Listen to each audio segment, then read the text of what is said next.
Got the inside. Does Leskala send it deep? Yes, he does. He knows he's going to have to force Rolla a little bit wide, but he leaves him space. Rolla gets the inside, coming down to the Sachs curb, but he's timid on the brakes, and almost a Vettel situation there with Yuko Leskala taking it deep, but somehow he holds on, and they carry on this side-by-side battle. Now into the south curve, and around, still on the inside. Yuko Leskala will not give way.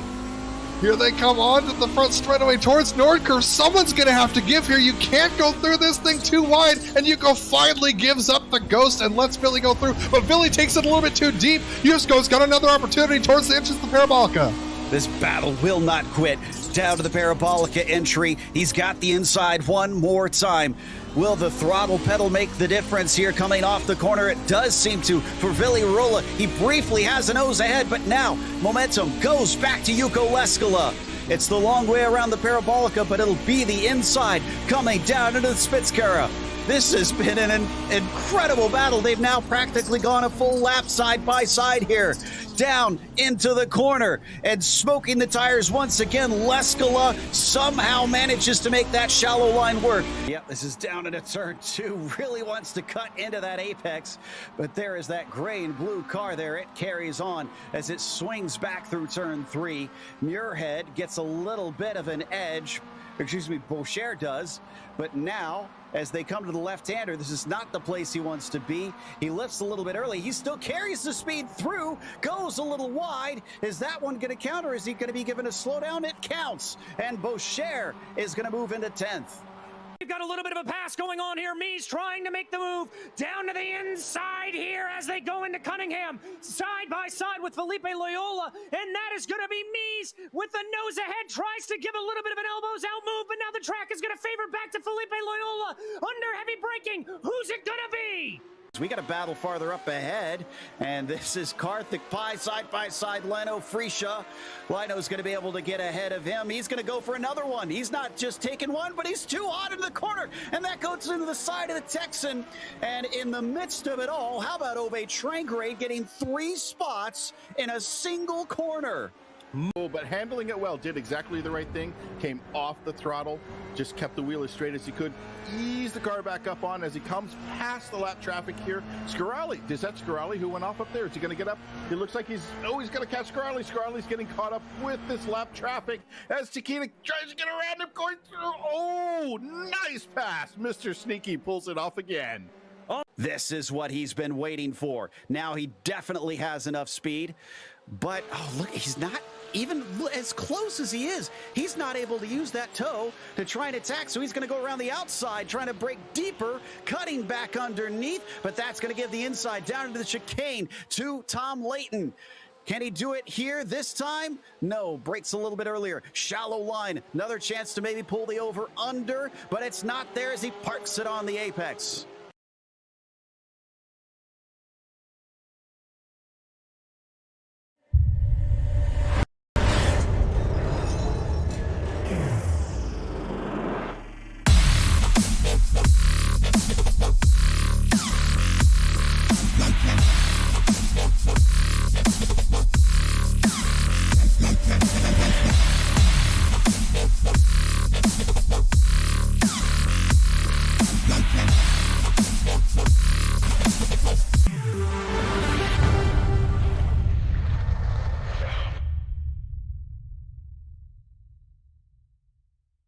Hey there, I'm Nicholas Dubois, co-founder of Advanced SimRacing. We are a Canadian company. So what we did here today is for a real petrol head. He's really passionate about cars, as you can see behind me. We did a turnkey solution for him based on his needs. We try to gather as much information as we can on our client. And like we did today, we install a D-Box system. We install ultra-wide cube control steering wheel. We try to provide the best quality for your budget. So let's say if you want a budget of 10 grand, we're gonna give you something that's the best for 10 grand. If you want 20 grand, then we always try to stay within your boundaries. We do try to make it as easy as possible. So the client, once we install everything, it's pretty much gonna be a turnkey. So he's gonna press start on his computer, and right after, we'll try to explain everything, how it goes, how it works, and then he's ready to go. Our aluminum is from USA, treated in Canada, cut in Canada. So we do sand all our aluminum piece just to make sure the powder coat sticks to it. And that's one of the reasons why we use powder coat, is to make sure you have the best aluminum finish in the industry. And our quality is beyond what you can get with any other competitors right now. We are really, really passionate about all the gear, all the cockpits, all the sim hardware, and that's why we want to create something that's really going to reflect our passion into our product. Come visit us at advancedsimracing.com.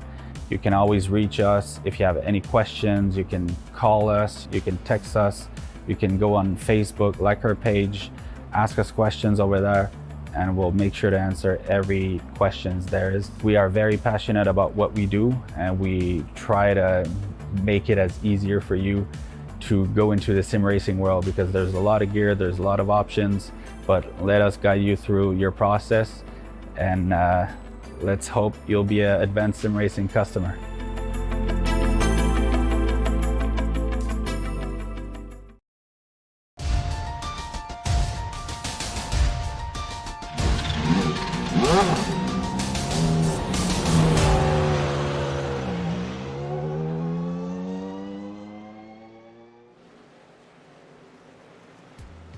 Speedways of a mile or more in length have been the order of the day most of the time in this series, but tonight we're going to go short track racing once again. The Precision Racing League NASCAR Truck Series goes racing at Lucas Oil Raceway at Indianapolis for the 7th round of the season, and you'll see it all live here on the Global Sim Racing channel. Hello everyone, I'm Reese Gardner, and with me in the booth is Chris Phoebe. Behind the scenes is our director Zach Johnson, and he's using cameras provided by Dougie Beard. Formerly known as Indianapolis Raceway Park, and going back to that name this year, Lucas Oil Raceway is a flat oval that has prioritized mechanical grip since 1958. Let's see what the drivers are up against thanks to the GSRC track guide.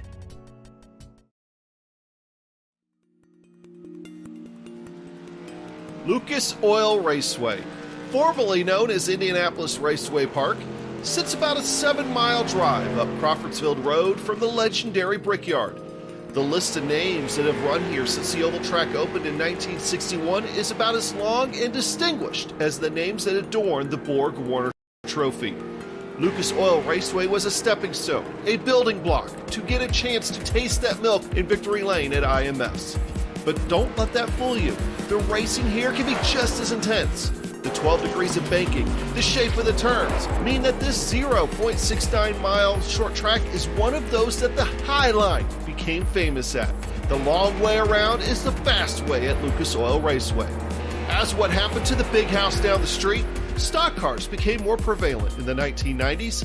NASCAR Grand National and trucks made regular stops here the weekend of the 400 well into the 2000s.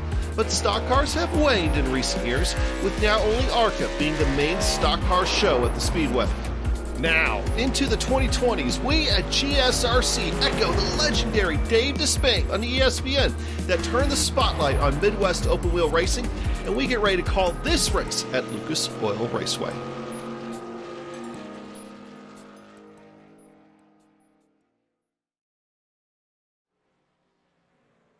Well, Chris, I know that you're a fan of this track. IRP, fantastic little track, 2/3 of a mile in length. This is going to be fun. It's quite wide and should provide for some good racing. Yeah, and it's a little bit different than what you see at most short tracks. Usually it's a race to get to the bottom, but you're actually going to be seeing most of these drivers running up towards the middle or even closer to the wall as they go through the corners here. So really the trick to this track is being able to make the inside line work and also not destroying your tires while you do it. So look for passing opportunities, maybe be a little scarce there with the fixed setups, but don't be surprised. We are at a short track if the chrome horn comes out here sooner than later. Yes, indeed. There's definitely been some chrome horns put on in the practice session. The drivers will be coming up to qualifying very shortly. Let's take a look and give our thanks to our series sponsors here at the Precision Racing League. First off, Advanced Sim Racing. Owned and operated by passionate SimRacers, Advanced SimRacing designs and builds the sturdiest and most durable aluminium profile racing simulation cockpits available in the market today. Visit them at advancedsimracing.com.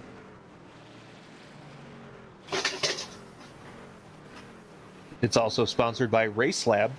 RaceLab helps you to improve your driving skills with modern overlays, race statistics, and native VR integration. You can get the best out of iRacing. Start using it now for free at racelab.app. Today's broadcast is also proudly sponsored by ButtKicker. ButtKicker products add an incredible immersion and realism to any game. Feel every nuance and truly put yourself in the driver's seat. Check them out at thebuttkicker.com. And finally, the PRL NASCAR Truck Series is brought to you by NinjaTrader. Ready to compete against the financial markets? Supporting over 60,000 users across the globe, NinjaTrader provides award-winning trading software and brokerage services. NinjaTrader is always free to use for advanced charting, backtesting, and trade simulation. Visit NinjaTrader.com to get started with a risk-free trading simulator and start tracking your performance. Plenty of brilliant sponsors here in the Precision Racing League NASCAR Truck Series. Let's check out the lie of the land in terms of the standings. With the driver points, it's the same story as most of the season. Bradley Holly, Thomas Sink, and Abner Acosta are your top three, and Abner has started to get his season back on track after winning in a dominant fashion at Chicagoland last round. But, of course, he's going to have Danny Cervantes and Jeff Evans breathing down his neck. Yeah, Abner getting his season back on track at Chicago could spell trouble for Thomas Sink and Bradley Holly up ahead, but we still got a few races left, and a lot of them favor Holly and Sink, so we'll see how this plays out. We shall indeed. In terms of the team points, well, it's been the same story the whole way through. The two Waterback teams, they are absolutely sprinting away from everyone else. There's only 21 points separating Overdrive and Back Row Racing, and the Loud Pedal all on their lonesome in third place there. Ramrod and Old Goat Racing, though, well, if there's a few differing results for those two teams, that gap might very certainly narrow. That's right. It's definitely top heavy here with the two Waterback teams, but that the Loud Pedal sitting there in an island in third, having a quietly consistent season, that's nothing to be ashamed of either. Certainly not. Quiet season is sometimes a good season. As we check out the race details for tonight, we're going racing for 115 laps, and we're starting to approach the tail end of this first season of 2022. 4 seasons are run every year, but there's also a year-long championship to consider for the drivers. And the settings are the same, and it's 4 total tyre sets, no spare truck, fixed setup, and you've got to be careful about your amount of incidents. But considering how clean the racing has been in general this season, I don't think the drivers have too much to worry about in terms of exceeding that incident limit. Ever since they've put that limit in, we've seen very little as far as drivers actually hitting it, which does go to speak to the level of respect and skill here in the PRL. Indeed, absolutely right there, Chris. Well, before we get into the meat of this race session tonight, we'll thank one more sponsor here at the Global Sim Racing channel. Make sure and check out the Majors Garage, home of free Baseline Plus setups. Get help from any of the garage coaches 24/7. Sign up now for awesome, affordable monthly subscriptions, telemetry, coaching, and more at majorsgarage.com. Or use our special discount code, MajorsGSRC, for 10% off. We have a link in the description below that directly applies our special offer.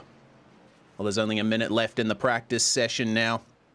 We got a few stories to go through before qualifying.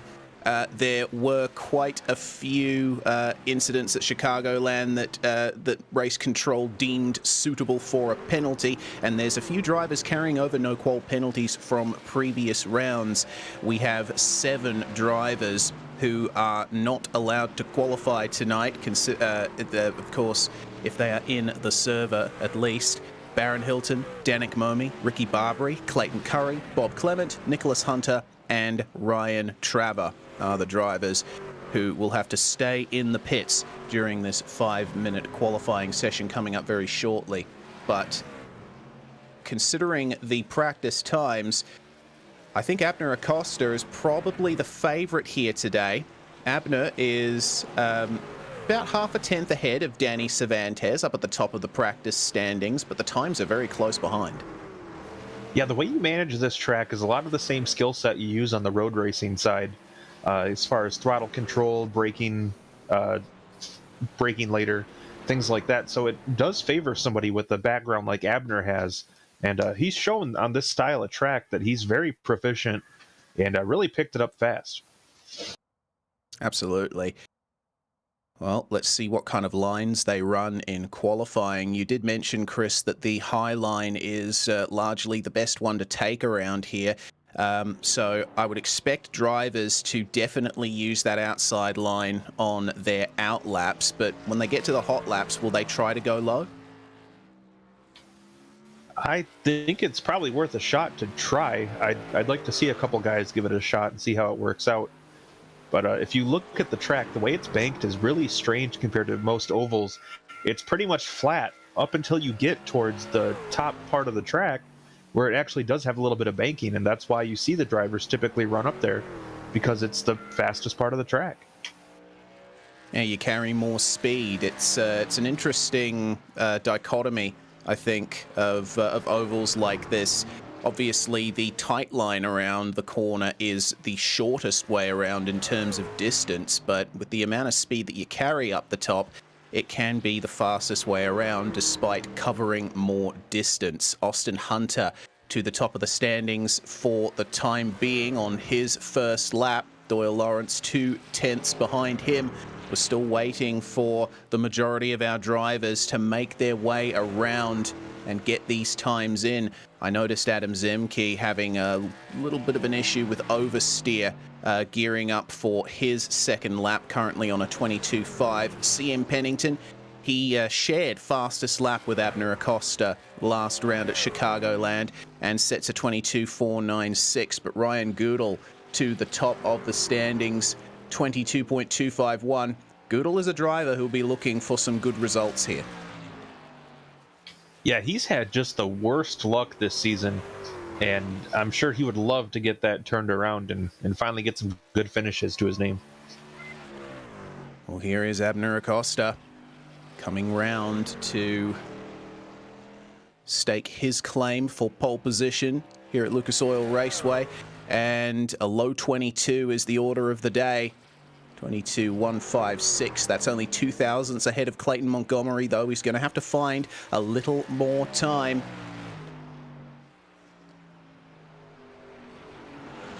Going quite deep into the turns and staying middle of the road, not quite using the outside line per se, rather middle of the track. And he wasn't able to go faster on that lap. And with over half the field yet to set their qualifying times, Abner might be in a little bit of trouble here. Yeah, I'm really surprised with how much he slowed down on that second lap, almost 2/10 slower. Well, here's Brendan Chatley, a driver who's been in contention for podiums in the last few rounds of this season. Is this going to be a faster lap? It is not, unfortunately. Won't be able to improve on 14th. Jeff Evans has improved, though. He's just gone up to 3rd, pipping Ryan Goodall to that position. We've got Bradley Holly and Thomas Sink out on track, as well as Danny Cervantes. And these are the drivers who we expect to really be challenging Abner Acosta for pole position. That's right. These two are probably most likely to take over that top position. Holly, though, was down a little bit in practice from what I expected. In previous years, he's been very quick at this track, so I was surprised to not see him at the top of the charts, to be honest. Danny Cervantes has completed his run. He's managed to go 5th for the time being. Thomas Sink completes his first lap and goes up to P7, but we focus on the 184 of Bradley Holly, championship leader, coming through the final couple of turns, and that's going to be a 22.13. Good stuff there from Bradley Holly. That has given him provisional pole for round 7 of the Precision Racing League NASCAR Truck Series. Will he be able to go faster on his second lap? Well, he's definitely running a lot higher up on the track than Abner did on his second lap. And not quite able to improve on that second lap. But, yeah, Bradley Holly using that extra banking up the top to his advantage. And that's going to be the end of the qualifying session. 21 drivers setting qualifying times. Of course, Hilton, Traver, Nicholas Hunter, Ricky Barbary, and Daniel Ailey not setting times here in the qualifying session. We've got a slightly reduced field of 26 trucks, but the racing should be just as good as it always has been. Now we are in the race session. Let's go for the grid. Our first row is going to be Bradley Holly and Abner Acosta. And that's an order we've seen quite a few times before. Clayton Montgomery and Jeff Evans will start off row 2. Thomas Sink completes the top 5. Will start alongside Ryan Goodall. Danny Cervantes and Adam Shane starting 7th and 8th. And the top 10 will be rounded out by Adam Zemke and Mark Kalin. Good qualifying performance there from Zemke. With his luck in previous rounds, hopefully he'll be able to hold on to it. Just outside of the top 10 is going to be Austin Hunter slotting in 11th over Clayton Curry. CM Pennington and Colton Lane are going to make up row number 7, followed by Doyle Lawrence and Jose Medina. Row number 9 will see Dalton Geyer and Brendan Chatley, with Charles Sumner and Jim Westerfield completing your top 20 starters. Danik Momi in the number 12 is the last driver to set a time in the qualifying session. Daniel Ailey is going to start 22nd. Baron Hilton, Ricky Barbary, both serving no qualify penalties. Nicholas Hunter and Ryan Traver will round out your 13th row of the grid. All right. Going to get set for 2 formation laps here. Of course, in iRacing, every oval track under a mile in length gets 2 formation laps at the start of a race session. So a bit of extra time for the drivers to suss out where the grip is on the racetrack and consider how they're going to execute this start. This being a short track, mechanical grip is the priority, and you want to try and look after those rear tires too, Chris, because the amount of oversteer I saw from the trucks in the practice session means those rears are going to be crying out for a bit of reprieve soon enough. Yeah, this is a track where you put a tremendous amount of force into those tires going through the turns. These are pretty big, wide, sweeping turns. So you're basically putting input into the wheel for quite a good portion of the lap, which is going to scrub away those tires even quicker than you would see normally. Very short straightaways here. So tire management really is going to be the name of the game. Of course, we've got driver cams as per usual. We've got 3 of them. The first being Austin Hunter, of course, and there's no mistaking him for anyone else. You see his number, you see his name behind him. Doyle Lawrence is also on cams here tonight, racing in VR. Be interesting to see his perspective from the eye view. And of course, Bradley Holly wearing his lucky shirt. What can our championship leader do here tonight? He's got the advantage starting on pole position. But Abner Acosta, very good at this type of oval, is certainly going to be pressuring him. But Bradley Holly's strength this season has been tire life, and that's going to be very important here. Waiting for the pace car to enter the pit lane. It's an interesting pit entry here at Lucas Oil Raceway. You fire off at quite an acute angle to the rest of the racetrack and slow right down. But the pace car will pull out into the lane. Let's see what Bradley Holly can do here, putting the power down on what is a very short gear ratio. Green flag flies and we are away. Bradley Holly and Abner Acosta even off the start. Holly trying his best to fling his way into the first turn, but Abner Acosta with a little advantage around the outside. Yeah, Costa gets right in line behind. Now going to peek to the inside in 3 and 4. This is the time to make that kind of move because the tires are fresh. You're going to have the grip, but not able to make it stick, and Holly holds on to the lead. Slight side-by-side further back with Danny Cervantes trying to defend from Ryan Goodall. They've got Mark Kalin right with them there in the orange number 62. Oh, and Kalin, a little bit of a wiggle on the exit of turn 2. He'll want to try and minimize that.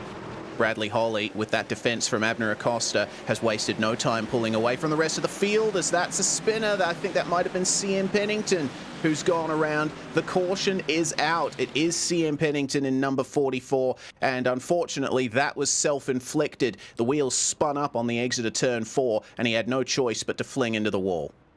Yeah, I was going to say, wasn't sure if he had any help there, but what he did there is not hard to do at this track by any means. You come off that corner and get your wheels, try to get your wheels pointed straight. And sometimes if you have a little bit of understeer and you put some extra wheel into it through the corner, once you do get grip going straight, all of a sudden your wheels still turn and you're going to get that snap oversteer and go around like we saw with Pennington here. Yeah, we'll see how it happened. Yeah, just got on the throttle a little too early, down low where there's not as much rubber laid down. In terms of track conditions, it's 27 degrees Celsius track temperature, I should highlight, which is pretty cool. So the tyres would have taken their time getting up to temperature. They are at their best in the first, I'd say, 10 or 15 laps of the stint on a short track. But for CM Pennington, he's burned through a little extra of that rubber, and you saw that he wasn't quite able to get back going fast enough to avoid being swallowed up by the rest of the field. He's now counted a lap down on the leaders, as we see the track conditions there up the top of the screen. 80 Fahrenheit in terms of track temperature if you live in America. Yeah, this track is bigger than some of the short tracks like Bristol or Martinsville, but it is not that big. So unfortunately for CM Pennington, they're falling a lap down, and this is not the easiest track to earn a lap back, but maybe he'll luck into a Lucky Dog award later on. Oh, he's definitely going to be bringing it into the pits for repairs. We just saw him pull off the racetrack a few moments ago. So, no change up at the front. It is still Holly, Acosta, Montgomery, Evans and Sink, your top 5. They've stayed in the same positions from where they started, but for just about everyone else, save 5 drivers, there have been changes for position. Cervantes up 1, Ryan Goodell down 1, Mark Kalin up 2. He's taken those positions from Adams, Shane and Zemke. And the biggest gainer in the field so far, shared between Nicholas Hunter and Ryan Traver. They are up 4 as things stand. One of those, of course, being due to CM Pennington's spin. Hey, every spot counts, right? Yeah, absolutely. And we've seen some massive drives through the field this season from many drivers. I recall at New Hampshire, Denny Cervantes and Ryan Goodell going absolutely mental, making their way through the field. Yeah, that was quite a feat to watch. Yeah, absolutely it was. And I hope that we see something like that again from one of these drivers further back in the field, because we do have a few drivers way out of position. Lights are still on the pace car. They should turn off the moment they cross the line here. There we go. We'll be going racing again very shortly to start lap 8 of 115. And the drivers will want to be wary of too many cautions, otherwise this race is going to go time certain. They are limited to an hour in length, these races, regardless of whether you have completed all of the assigned laps or not. Really excited to see if Abner can time this start right and see if he can make it or take advantage of that outside starting position. Well, Bradley Holly's decided to go very early. He's taken the rest of the field by surprise. The green flag will fly, and Bradley Holly already on the outside down the start-finish stretch. Abner Acosta, though, taking a lot out of the fronts there to try and keep pace with the 184. Meanwhile, Thomas Sink, he's moved up into 4th place, taking that place from Jeff Evans. And most of the drivers falling into single file, but we do have some side-by-side towards the back of the field. Jim Westerfield making his way past Doyle Lawrence, and immediately the door is open for Charles Sumner in the number 98. And unfortunately, he's not going to be able to take too much advantage. Once again, the outside line is where you want to be. But up the front, it looks to me like Abner Acosta is really on the warpath. Look at how close he is stuck to Bradley Holly, and he's taking a little bit of a V shape through these corners. He's going in tight, tighter than you usually would, but then towards the middle of the corner you see him drift up a little towards the outside. That's really helping him out here to try and stick with Bradley Holly. Yeah, you'll sometimes hear oval drivers refer to that as diamonding the corner. And yeah, Abner is definitely doing that. He sure catches Bradley towards the center of the corner, but does not look like he's making up too much ground on drive off. Of course, as I say that, he just has a great run off of the last turn there, and does close up the gap a little bit. But so far, this is a very cerebral approach to driving this track so far for Abner.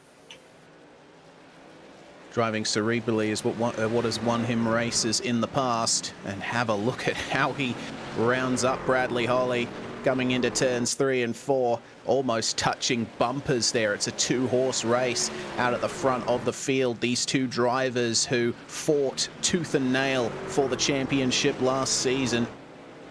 Acosta coming out on top in 2021 season 4, but Bradley Holly taking the year-long championship title. Looks like it might be more of the same here in 2022. Clayton Montgomery in third, meanwhile. He's doing okay. He's managed to get a bit of a gap over Thomas Sink, but it's all on behind them for fourth on back. Crazy amount of cars. Trucks, I should clarify, all fighting for this track position. Evans getting pressured by Cervantes for fifth. Goodall getting pressured by Adam Shane and Austin Hunter for 7th. There's good racing happening all throughout the field here. Yeah, this is a very technically interesting track. You won't see typically the kind of explosive nature like you see on a super speedway, but these drivers really have to take the time to set up a move, and it's also very easy to screw up. As you see Abner looking to the inside of Holly, has got a little bit out of shape there, had to fall back in line. Now right on the back bumper of the 184 as they go through the turns there. This is quite the interesting lead battle. We're seeing these two looking to be head and shoulders above the rest in terms of pace.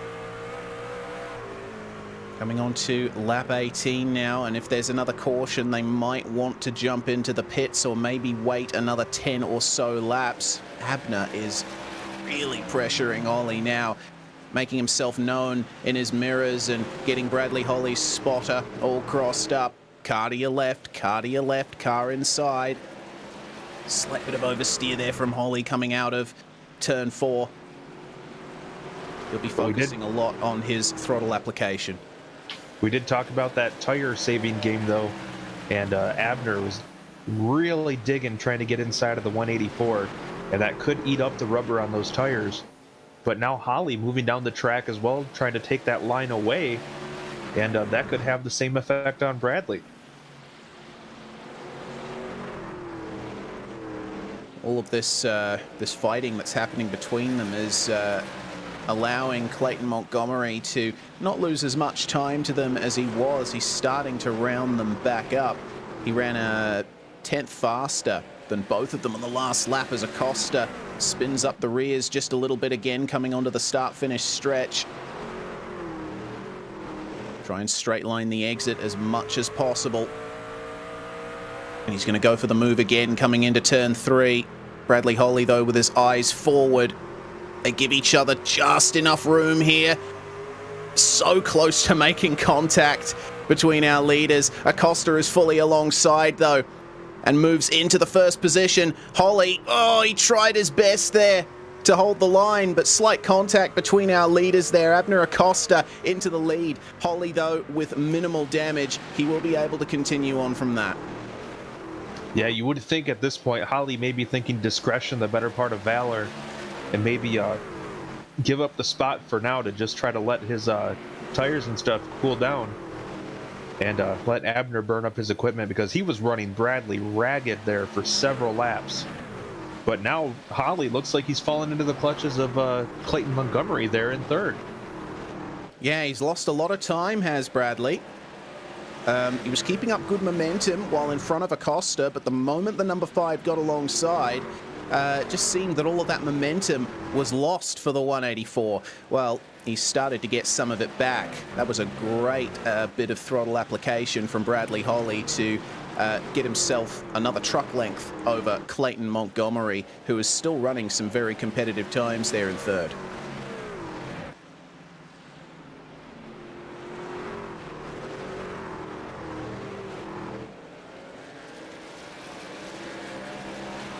I'm really impressed with the way Acosta's been able to just drive away, up over a second advantage over Holly now. Well, Acosta certainly showed that he had the pace on those longer runs in practice. Remember, he had the fastest lap time in the practice session. And there's plenty of rubber that's been laid down on the racing line here, considering that the track is, oh dear, caution out. We've got a bit of an incident in turn 1.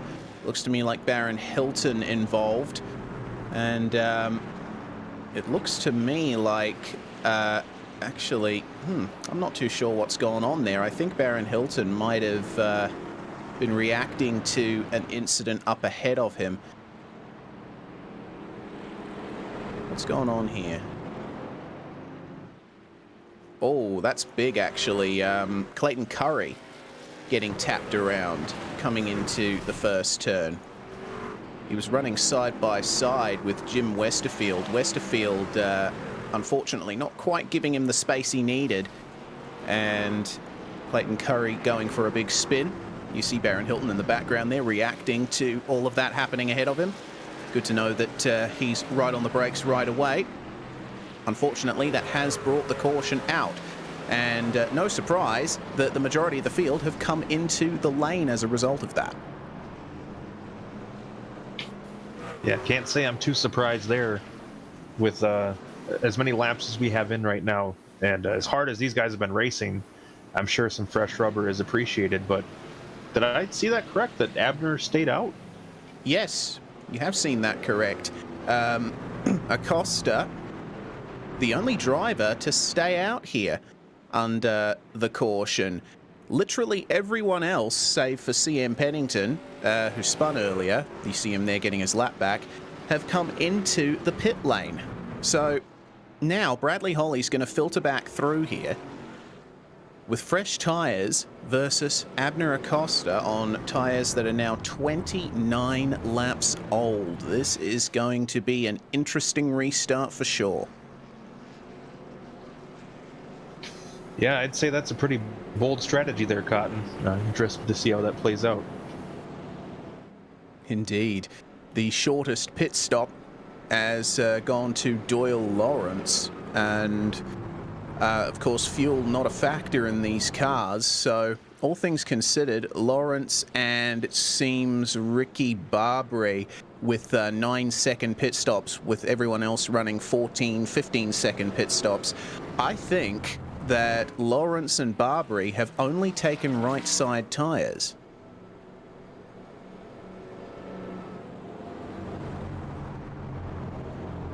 Well, that is one way to gain some track position.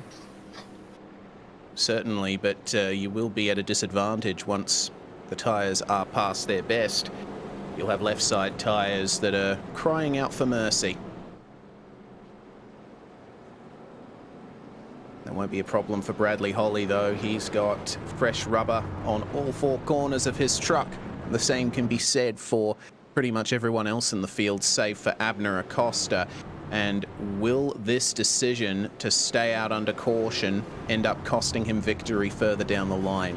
This will be an interesting restart. How fast will Bradley Holly be? That's right. The big question is going to be how fast is Abner with those old tires? And I wonder how long he can play defense up front before the fresh tires went out.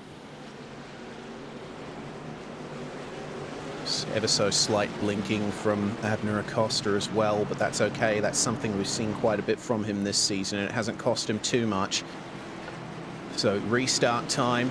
Acosta might want to go early here to try and get as much of a gap between he and Holly as possible, and that's exactly what he's done. But unfortunately, he had to back out of the throttle slightly, and Holly getting a great exit from turn 4. Be right on the back of him. Clayton Montgomery up the inside of Thomas Sink and defending that third position. And they are side by side for third and fourth. Sink is going to grab that podium place and might drag Danny Cervantes with him. Meanwhile, Bradley Holly bumper to bumper with Abner Acosta. Now, how and when does he decide to make the move? Because it's clear that he's got the pace here. Abner Acosta's exit slightly compromised thanks to that worn rubber. That's right. So far, he's doing a yeoman's job hanging on up at the front, but you got to think at this point, Reese, it's just a matter of time. Yeah, just a matter of time indeed, and starting to file towards the inside now as Bradley Holly gets alongside through turn 2. And if he can keep that side-by-side running going, that might just be the lead for him. Oh, there we go. A little bit of a return serve for the incident earlier, probably. Just dooring Abner Acosta through turn 4. There's some smoke up ahead of them. Nicholas Hunter has blown his engine in truck 109, but we stay green. He will stay off the racetrack and go immediately into the pits. That's a big shame for Nicholas, but Bradley Holly now out in the lead, and he's gaining and gaining on Abner Acosta. With the rest of the field right up behind the number 5, Abner might start dropping. I had that same thought, Reese. I'm honestly surprised that Abner hasn't been swallowed up by the field yet, with how much significantly older his tires are. He's doing quite well to maintain second for the time being. For the vast majority of drivers running single file here, there's not much in the way of big moves being made. Everyone's just waiting for these the last 10-15 laps or so to gain those positions. As we check out the view from Austin Hunter, he currently runs 9th place, looking at the back of Ryan Goodall and Adam Shane just up ahead of them.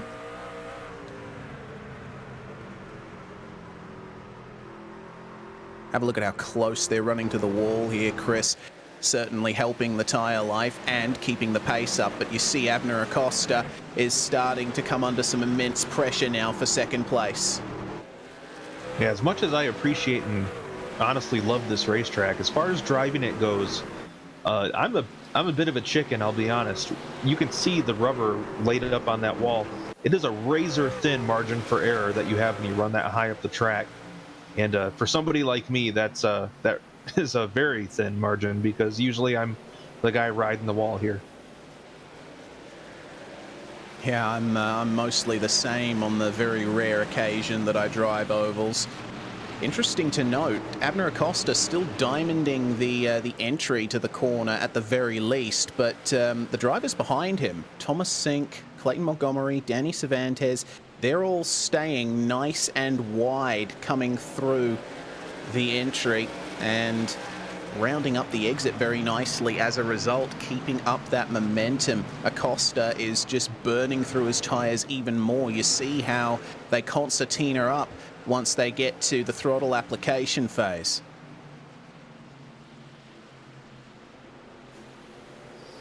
Yeah, and haven't really talked about it enough yet, but Thomas Sink up there in third.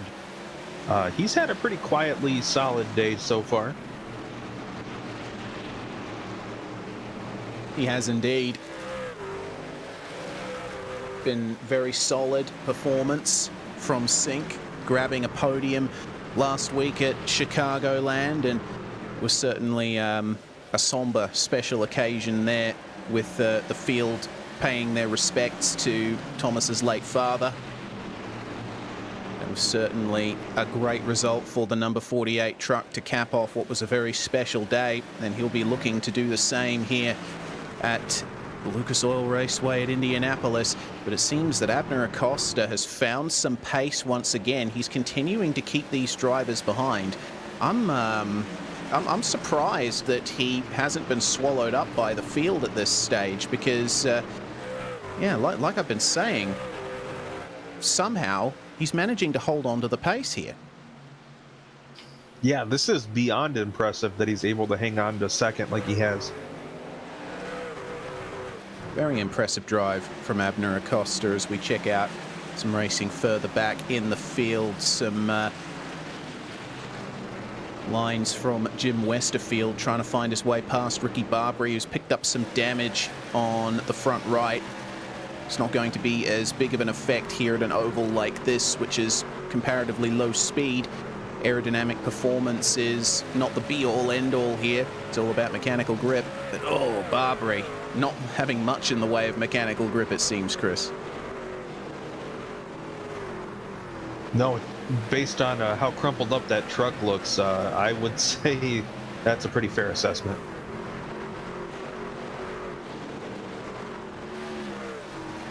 Nicholas Hunter shooting a little message to us. Unfortunately, he's been having equipment issues for hours now. He says he's not in virtual reality, has none of his apps running, and his wheel is malfunctioning. So that must have played a part in the blown engine and making his way back into the pits. He'll probably be a retirement if he can't get his equipment issues sorted. Thomas Sink, though, he's starting to fall under some pressure here from Clayton Montgomery, who wants that third place back. Montgomery's been a regular in the top 5, top 10 in this series, and looking to try and get some of that back.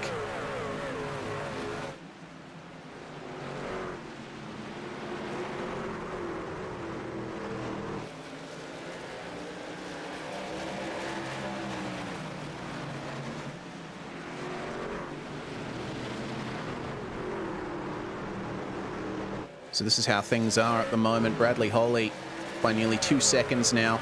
Just comes up over 2 seconds as everyone behind crosses the line. Danny Cervantes now making a big move to the inside. Trying his best to gain that place from CM Pennington, but it has not worked out for him. Just goes to show how flat the track is down on that bottom line. You've really got to have a big pace advantage over the driver in front if you want to get that move done.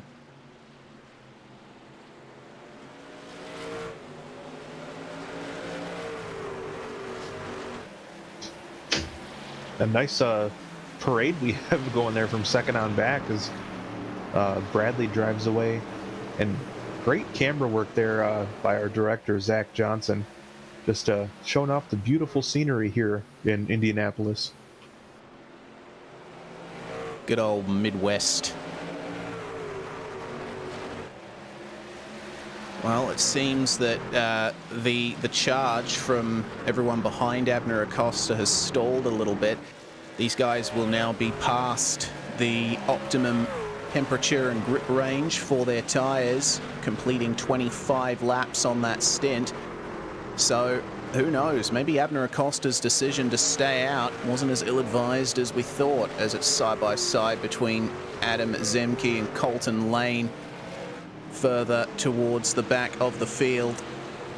Actually just outside the top 10, Zemke losing 2 positions so far in this race, but crucially he's managed to stay out of trouble, which he hasn't quite been able to do this season. Oh, Davudge's commentators cursed him there, just clipping the wall coming into turn 1. Sorry, Adam. Well, that's been Adam's luck these last couple races. He had a really good run going last week before unfortunately ending up in the wall due to a bit of a netcode incident. So tough break for Adam this week and last week. Whoa. Interesting racing going on right at the back here. Westerfield, Sumner, Chatley. They got Ricky Barbary up ahead of them. These guys are in their own 4-truck pack fighting for 14th position. Barbary's been pretty comfortable there on the higher line, but oh, he's very unsettled there. That might be a caution, and it will be contact from Jim Westerfield. That is the second caution that Jim Westerfield's been involved in causing. So you think Abner's going to pit now? I would be very surprised if he doesn't.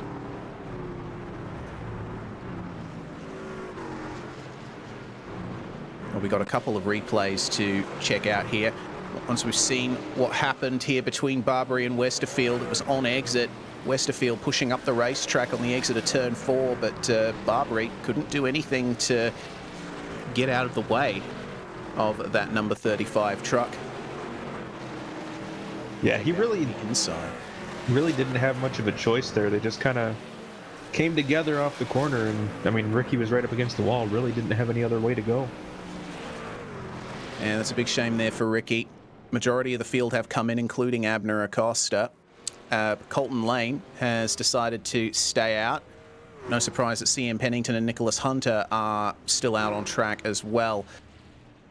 So this is a sensible decision here from Abner Acosta to pit under this caution. Now everyone is on equal amounts of tyre rubber, and we'll be able to see for sure whether or not Acosta can get that lead back from Bradley Holly. Meanwhile, if we still have the ability to, I'd like to see what happened to Nicholas Hunter, to see what caused him that blown engine. Of course, he has been having some rotten luck with his equipment. We'll check him out here. Looks to me like, unfortunately, self-inflicted spin there coming off of turn 4, but of course, with the technical issues he's been having, that kind of error will be quite a bit easier to make. Yeah, nothing worse than battling equipment that doesn't want to cooperate. That can be not only frustrating, but can put a damper on your race for sure. Well, that's interesting. Has Bradley Holly, something happened to him? Because he's classified down in 19th at the moment. What's going on for him here? Oh, he pulled over on the back stretch. Did he get some kind of end-of-line penalty? Yeah, maybe. Might have been speeding in the pit lane. So that is quite big for Bradley Holly. Now way down in the field in the number 184, Colton Lane is going to be leading the way here, and he's out on old tyres. Everyone else on brand new rubber. It's a very uncharacteristic, unforced error for Holly, but does still have 55 laps 54 laps once they get back racing to get that spot back. So he's not out of it by any stretch, but it's definitely going to make his day a lot more difficult. Well, at least he'll have a lot of notice if there's an incident up at the front on this restart, because it's going to be very uneven in terms of tyre grip. Colton Lane there in the number 60, his tyres are 33 laps old. So let's see what he can do to keep things clean here out at the front as the pace car pulls in. We'll gear up for what I believe is the third restart here at Indianapolis Raceway Park. And he goes early, coming through turn 4. And Colton Lane will lead across the line to start lap 62, but Abner Acosta immediately to the inside. It looked like a bit of contact between Austin Hunter and Mark Kalin, but they've managed to sort themselves out. There's contact between Sink and Cervantes. Cervantes then, with his front right, dented a little. And trying round the outside is Jeff Evans, but Colton Lane has been swallowed up by the top two. Abner Acosta and Clayton Montgomery both making their way past him. And Colton will stay high. He actually grazes the wall, trying to stay out of the way of all these drivers who are on that fresh rubber and with great pace.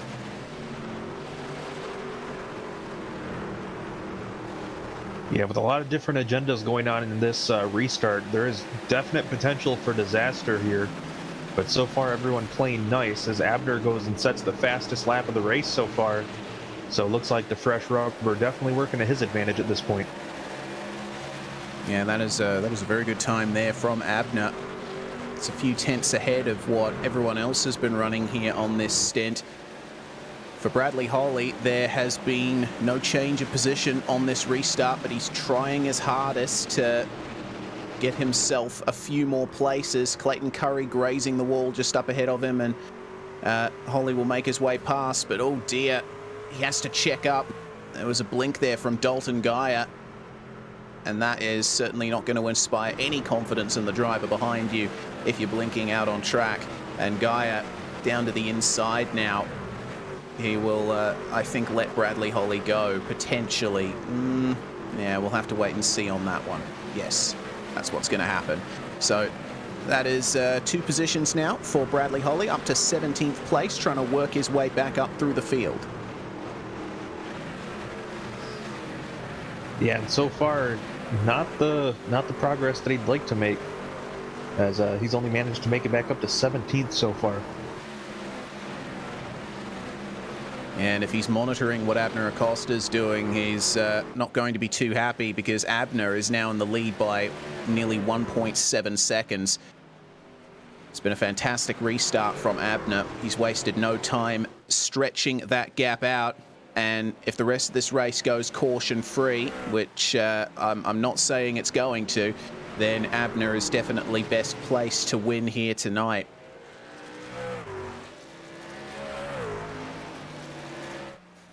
Yeah, it seems like everything's coming up in his favor so far with that penalty for Holly. So still working a pretty good amount of this race lap, though, 47 laps, and still plenty of time for Holly to make moves. He's gone up a couple spots since we talked last. He's all the way up to 15th now. So that progress is beginning to slowly but surely happen for the 184. Yeah, one of those places was the driver we're looking at now, the number 60 of Colton Lane. Remember, he started first place on that restart, but on those old tires he is falling down the order and continuing to graze the wall as Bradley Holly makes his way past Baron Hilton now. Great run out of turn 2 there for the 184. Now up into 14th place, and he'll be knocking on the door of the top 10 soon enough if he keeps this pace up. Yep, one more spot closer and still 45 to go. But Abner Acosta up front setting a pretty torrid pace. Already 2.5 seconds ahead of his nearest competitor. That being Clayton Montgomery, who's continuing to hold a good gap back to what has become quite a tight battle for third. Sink, Evans and Cervantes all in a line, and Ryan Goodall might make his presence known in that battle soon enough as well if these guys keep burning through their tires. Still got plenty of this race to go. 43 laps. We're over the halfway point by quite some margin.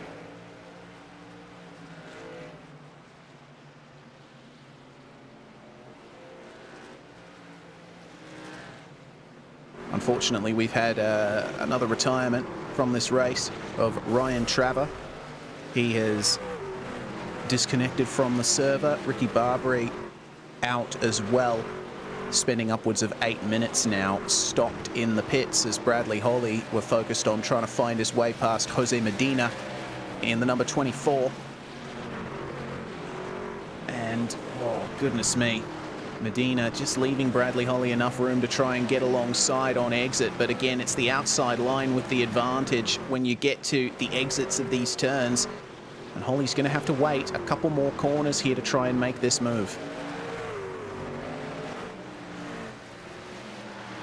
Yeah, a lot of the art to passing here is when you catch the competition in front of you, and he has not had the best luck so far with catching Jose Medina.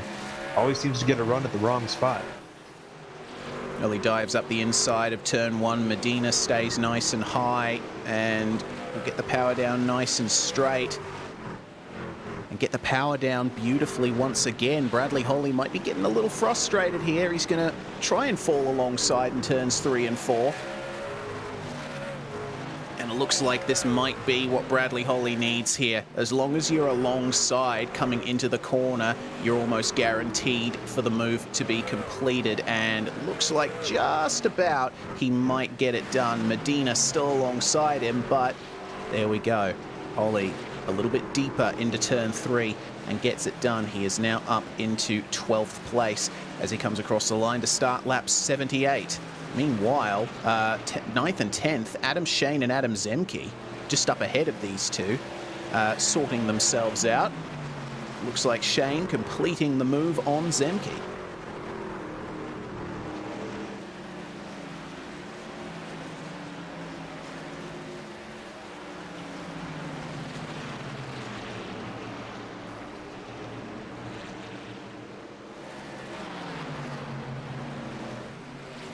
Good look at Jeff Evans there in the 41, beginning to close in on Thomas Sink. And that's going to be for one of those podium positions, Reese. That is indeed. Jeff Evans pushing Thomas Sink quite hard here in these later stages of the race. The laps continue ticking away. It's always fun in oval racing, especially as a commentator. You get into the rhythm of calling a race and tracking what's going on. Then you look back up at the lap count and you realize that there's only a third of the race, if that, to go. With 35 laps remaining, it's all going to be on here for third place. Don't forget Danny Cervantes is still there as well, who's held some great pace throughout the night. But side by side for 16th and 17th, it's Dalton Geyer and Doyle Lawrence. And Lawrence rounding him around the outside. It's a very interesting grip there on the steering wheel. That's even higher up than Jean Lacey did back in the day in F1. I understood that reference. Yeah, it's definitely that's not so much a 10 and 2 o'clock grip, more an 11 and 1 o'clock grip, isn't it? He's definitely keeping his hands pretty close together. Well, it's working out for him, keeping those lines nice and smooth. But they are going to have a bit of company here. Clayton Curry and Daniel Ailey now rounding up Doyle Lawrence. Dalton Geyer, once he made the move, has absolutely jetted away. And Curry, who was the car whose hit and spin ended up causing the first caution. Of course, he was the receiver of the hit in that case. Trying his best to work his way back up through the field, but he's definitely got his hands full here with Doyle Lawrence on the outside. Does seem, though, that he's gotten the entry he needed. And now we'll have a look at the exit from Charles Sumner. He's going to try and follow Clayton Curry through here. Great battling here, even though it's for the minor positions. Yeah, tremendous battle there between the 9 and the 98.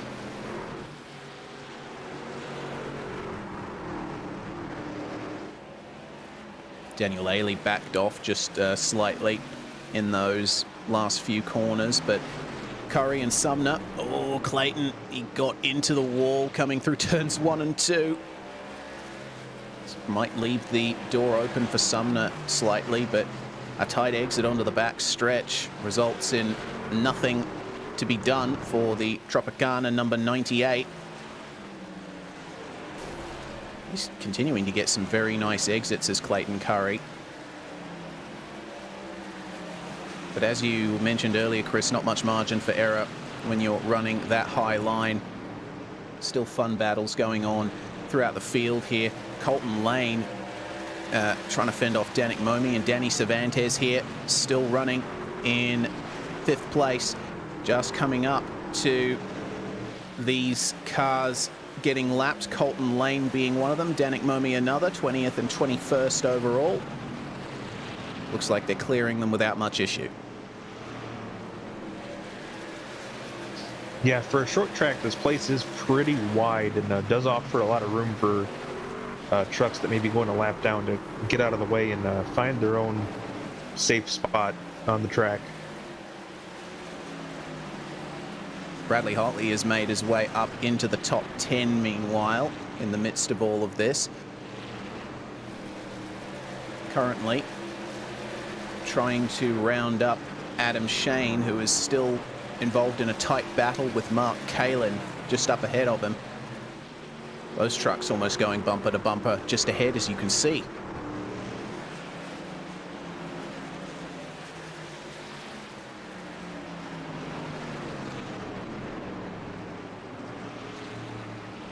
So if Bradley Holly cannot make up too many more positions, and if we stay green for the rest of the race, this is going to be a big points haul for both Abner Acosta and Thomas Sink.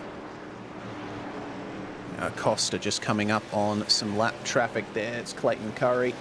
He's just made his way past Abner will certainly be welcoming this points haul. We mentioned that he was getting his season back on track with the win at Chicagoland. Well, with Bradley Holly suffering issues here, that's going to be a very welcome change for his title rivals. Yeah, this could be a huge moment in the championship here. That one penalty for Holly could be a huge difference maker. And Bradley is broken into the top 10, but right now he is stuck behind a battle for position up ahead.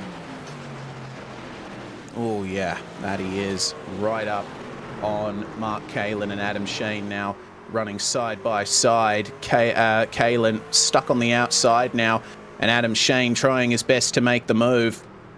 It's a trio of Ford F-150s, and Bradley Holly has got his focus face on. What do you do in a situation like this when there are two trucks running side by side ahead of you? You almost, at a track like this, have to wait for them to sort themselves out and go back to single file again, because he just can't find a way through. But Adam Shane, with a bit of oversteer on the exit of turn 4, lets him go. Yeah, that had to have been starting to get frustrating for Bradley. Now he goes to work on Kalin and going to pull right to the inside of the 62. And they get a little close there for a second. Holly's working the wheel incredibly hard, but it looks like he's done enough to get the move done on his waterback teammate Mark Kalin. Now up into 8th position. But there's quite the gap ahead to Austin Hunter, to the tune of about 4 seconds or thereabouts for Bradley Holly to make up in just 18 laps from when they cross the line next.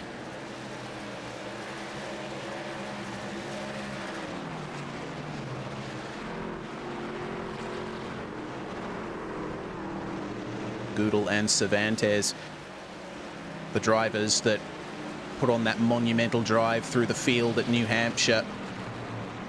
It's been the opposite kind of fortune for them here. The inverse, rather. They've started well in the top 10 and have kept themselves in these positions. And Cervantes doing very well at the moment in 5th place, up 2 places, and trying his best to keep Goodall behind him. But this is going to be very tight coming towards the end, isn't it? Especially now that they're navigating the lap truck of Clayton Curry. Looks to me like Goodall losing a tiny bit of ground to Cervantes there. Oh, and Danny slowing up a bit in the middle of the corner, but rounds it up on the exit very nicely.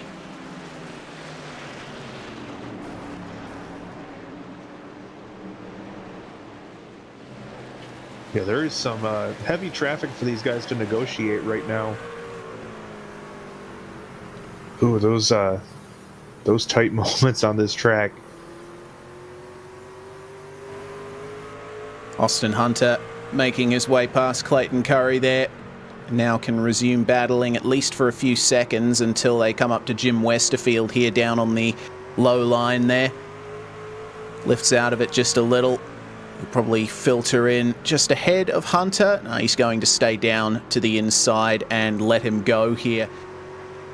And then they'll have a little bit of a break in terms of traffic. In fact, the next bit of traffic is Daniel Ailey, whom Abner Acosta is making his way past right now. And Ailey about 2/3 of a lap ahead of where that battle is at the moment. And oh, goodness me, Abner Acosta making ever so slight contact with Dalton Geyer, who then gets into the wall on the outside of 1 and 2.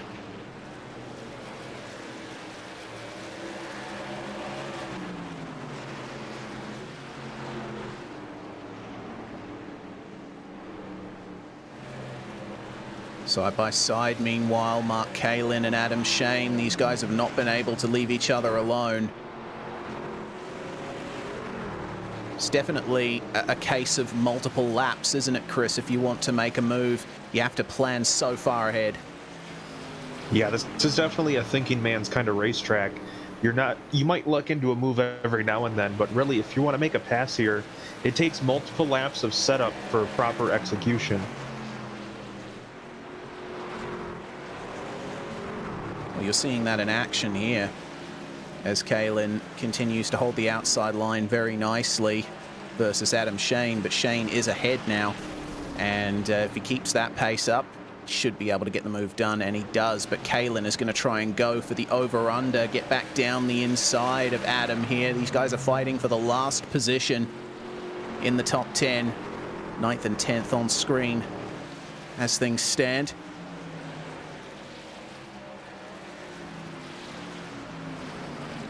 It looks to me like Adam Shane has done enough there to keep Mark Kalen behind, and that battling has allowed Brendan Chatley to catch up to them. Chatley up 7 places. In terms of positions gained, the most gained is Baron Hilton, up 9 in the 00, but starting to come into the dying stages of the race now, and Abner Acosta has done absolutely everything right here tonight. We did question his decision to stay out under the first caution, but it seems that it's worked out very nicely for him.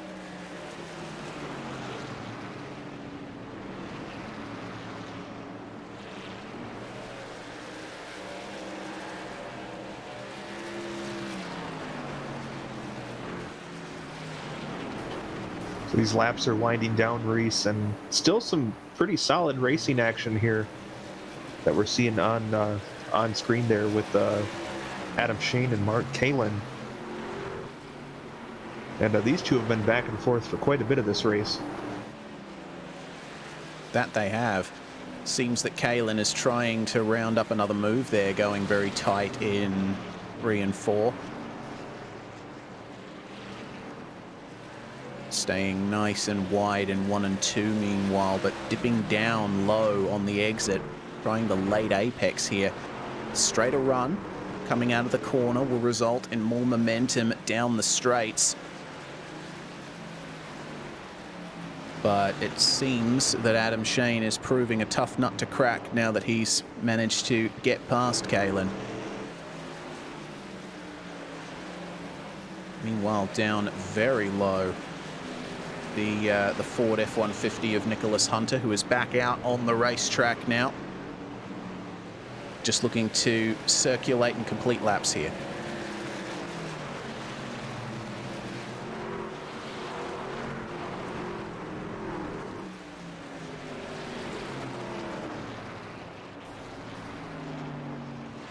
Ooh, looks like Adam Zemke. Yeah, looks like Zemke may have caught the outside wall there a little bit. That's Baron Hilton he's battling with. And Hilton we saw with that major checkup when the first caution came out, but things have worked out well here for the 00. That's another position for him, up into 13th now. Baron Hilton definitely getting the hard charger award here tonight. But Abner Acosta just coming up on them now, and Adam Zemke saw him coming and decided it was best to just let him go. We do only have 2 laps to go now at the line here for Abner. It has been a masterful drive from the number 5. Yes, he was helped by Bradley Holly's penalty, but that will take nothing away from what has been a very solid drive to P1 for the private label Team Hype driver. It looks like he'll just be backing off here for the final lap as we get the white flag.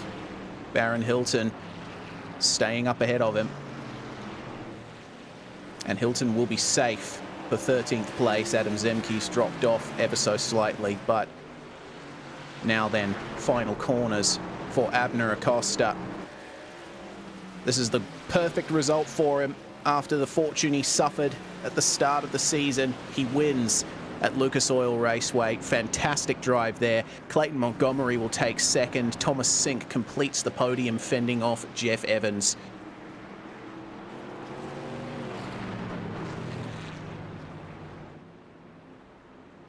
Wow. If we thought Abner's season was back on track after Chicagoland, it's definitely back on track now. Yeah, that is for sure. Another win in the books for him, and a pretty dominant performance here at Lucas Oil. Well, he has enough of a gap now to begin his victory donuts, which will taste especially sweet.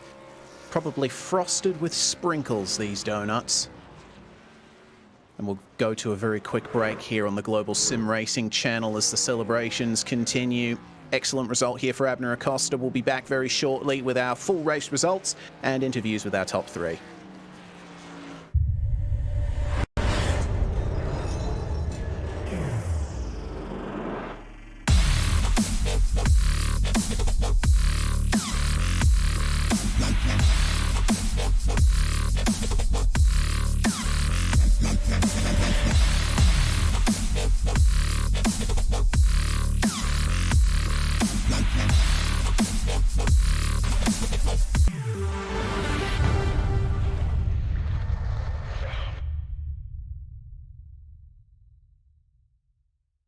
Hey there, I'm Nicholas Dubois, co-founder of Advanced SimRacing.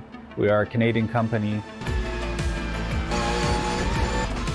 So what we did here today is for a real petrol head. He's really passionate about cars, as you can see behind me. We did a turnkey solution for him based on his needs. We try to gather as much information as we can on our client. And like we did today, we install a D-box system. We install ultra-wide cube control steering wheel. We try to provide the best quality for your budget. So let's say if you want a budget of 10 grand, we're gonna give you something that's the best for 10 grand. If you want 20 grand, then we always try to stay within your boundaries. We do try to make it as easy as possible. So the client, once we install everything, it's pretty much gonna be a turnkey. So he's gonna press start on his computer, and right after, we'll try to explain everything, how it goes, how it works, and then he's ready to go. Our aluminum is from USA, treated in Canada, cut in Canada. So we do sand all our aluminum piece just to make sure the powder coat sticks to it. And that's one of the reasons why we use powder coat, is to make sure you have the best aluminum finish in the industry.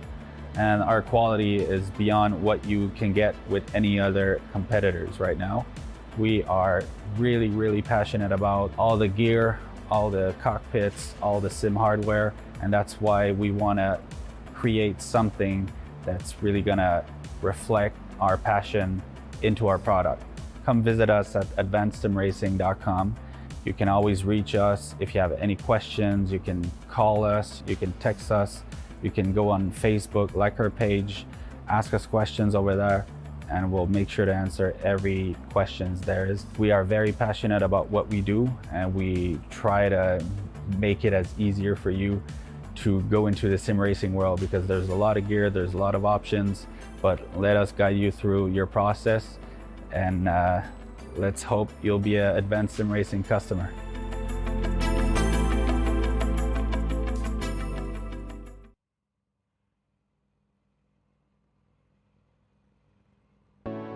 Well, as Chris said, quite the cerebral race here at Lucas Oil Raceway at Indianapolis. It was Abner Acosta who came home with the victory, 1.88 seconds ahead of Clayton Montgomery. Thomas Sink taking third.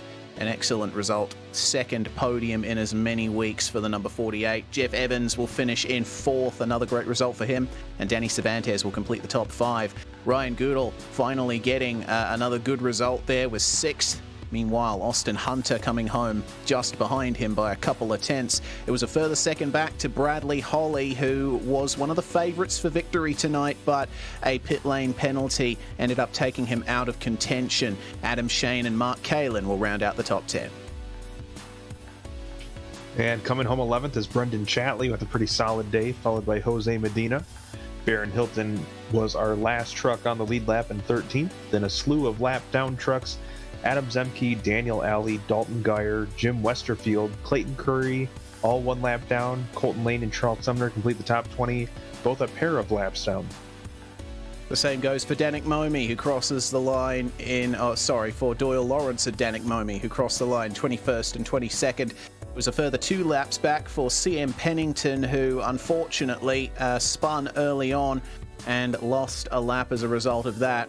Meanwhile, Nicholas Hunter back out on track after a very hard hit to the wall, unfortunately having to settle for 24th. Ryan Traver did not make it too far into the race, as did Ricky Barbary, 52 and 60 laps down respectively, our 2 proper retirements from that one. Well, it's time to have a talk to our top three after that. First one we're going to talk to is our winner, Abner Acosta. Fantastic result there for the number 5, Abner. Certainly keeping the momentum up here in the latter phase of 2022 Season 1. You made a big call to stay out under the first caution, and we thought that you would lose a ton of pace on those worn tyres, but you managed to keep everyone behind. Yeah, I wouldn't consider that a big call, but it was a big mistake. I bought the track last night, and I forgot that the pit entry is in it's really early, and I was kind of paying attention to Brad and the pace car, and I just missed it. So I thought as well I was gonna just fall back quite a bit, but once I saw I was able to hold them, I was just putting everything on the tires just to kind of keep track position and hope for another yellow, which is what happened. And I was able to kind of cover my mistake. Righto, interesting info there. So this is literally your first race on this track, if I'm correct. Yeah, yeah.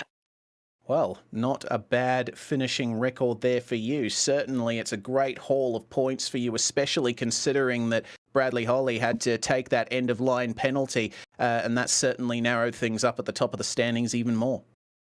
Yeah, I got lucky there because I was going to have to pass him again, and as you guys saw at the beginning, that it's really tough to pass.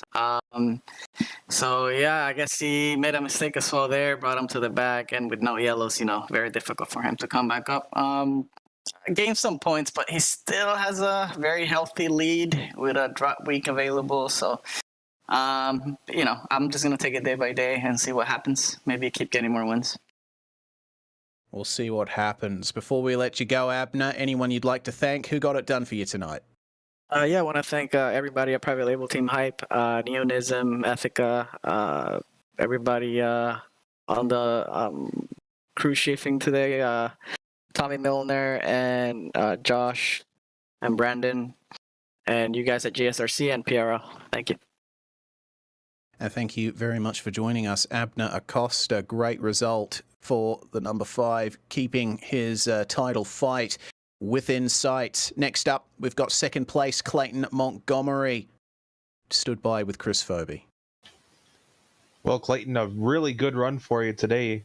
You've had some tough luck this season, so it's got to feel pretty good to be able to close the deal in second spot. Yeah, like you said, tough luck all season. Tonight was pretty good night, and pretty excited for it. Now, you were in between two of our title contenders there for the last portion of the race. Was that playing on your mind at all, or were you just focused on getting the job done? I was just really out riding and was hoping maybe that traffic was going to help me there at the end and let me catch Abner, because that's about the only hope I had to get close to him. So I was really just trying to pace myself and save the tires just in case I was able to catch Abner. Well, we got a few rounds left. We're heading to Daytona next week. How do you feel about your chances there? That's a toss-up, to be honest with you. You never know when the big one's going to happen or where you'll be at with it. So, all right, Clayton. Anybody you'd like to thank that helped make tonight possible for you? Just the guys at Car Motorsports, and then the PRL and you guys. All right, that's our runner-up finisher tonight, Clayton Montgomery. Back to you, Reese. Indeed, final driver we'll have a chat to tonight, and third place for the second week in a row for Thomas Sink. It's a great run of results here for you, Thomas, certainly keeping that second place in the championship safe. Yeah, kind of a surprise tonight.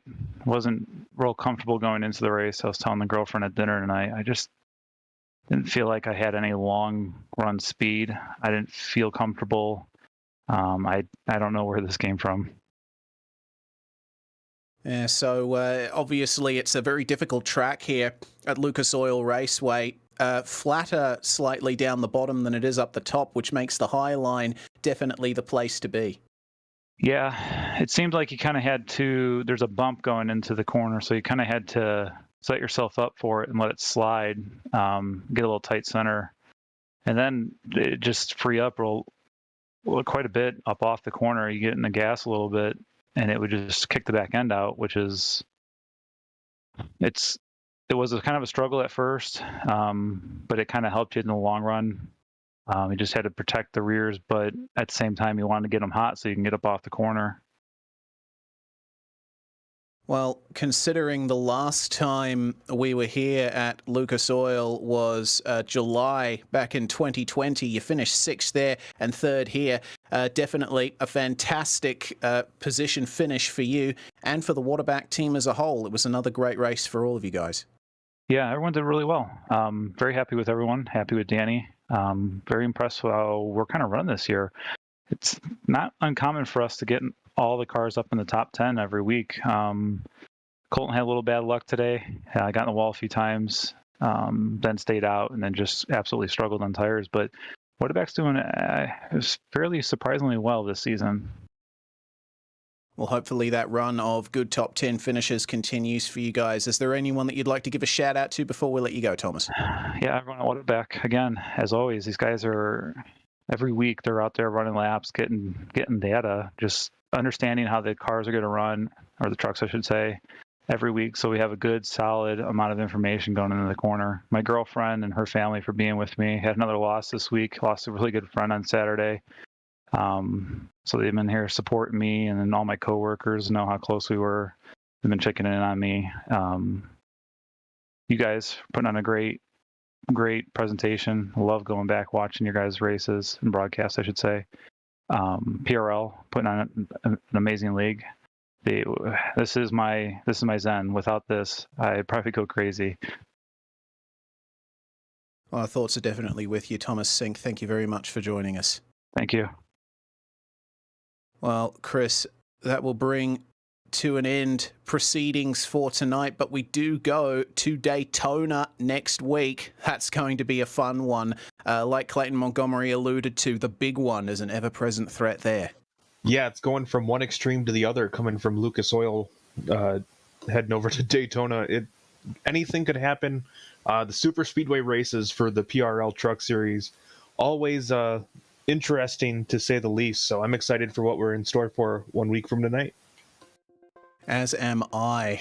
Well, before we go, we're going to give one more thanks to our sponsors here. First off, Majors Garage, home of free baseline plus setups, 24/7 coaching and more. Head to majorsgarage.com and use our special discount code MajorsGSRC for 10% off. Meanwhile, series sponsors, Advanced SimRacing. They design and build the sturdiest and most durable aluminium profile racing simulation cockpits available in the market today. Visit them at advancedsimracing.com. RaceLab. It helps you to improve your driving skills. Start using it now for free at racelab.app. ButtKicker. Feel what you've been missing at thebutkicker.com. And finally, NinjaTrader. Visit ninjatrader.com and get started with a risk-free trading simulator to start tracking your performance. Thanks must also go to the companies that provide the software and hardware for our broadcast listed here on your screen. Additional thanks to June Lalonde, who provides our wonderful music. Check out her Bandcamp page for more of her great work. Thanks to the team today, Chris, Zach, and Dougie. You can find more info about GSRC at globalsimracingchannel.com or through our social media listed on the bottom of your screen. Also, please check out our merchandise store at gsrc.storeenvy.com. We keep a link in the description below.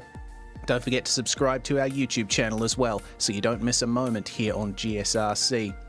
Of course, next race in PRL NASCAR trucks is Daytona on the 16th of February at 8:50 Eastern Standard Time. Our next broadcast is going to be Formula 3 and Porsche Cup, also by the PRL, 8:25 p.m. EST tomorrow. We also have upcoming races for other series listed on the screen, so check those out and mark them down in your calendar. Lotus 49 at Pocono, that's going to be a fun one.